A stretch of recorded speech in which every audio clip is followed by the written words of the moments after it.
আসসালামু আলাইকুম। সম্মানিত দর্শক শ্রোতা সকলকে স্বাগত জানাচ্ছি। আজ আমি আপনাদের নিয়ে যাচ্ছি বাংলার এক প্রাচীন ঐতিহাসিক নিদর্শনের পথে। নারায়ণগঞ্জ জেলার সোনারগাঁয়ে অবস্থিত গোয়ালদি মসজিদ দর্শনে।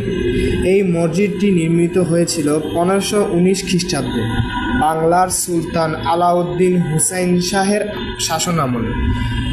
এর প্রতিষ্ঠাতা ছিলেন মালিক আলাউল করিম নামে এক ধর্মপ্রাণ ব্যক্তি, যার নাম আজও মসজিদের শিলালিপিতে খোদাই করা আছে। মসজিদটির স্থাপত্যশৈলী আমাদের সুলতানি আমলের ঐতিহাসিক নকশাকে ধারণ করে।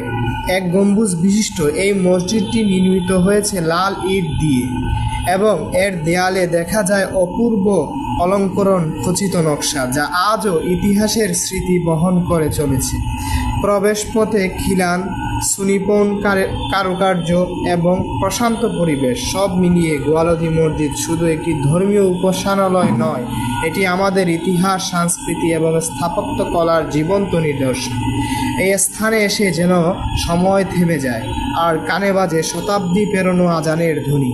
ইতিহাস প্রেমী কিংবা সাধারণ দর্শনার্থী সকলের জন্য এই স্থানে এক অনন্য অভিজ্ঞতা।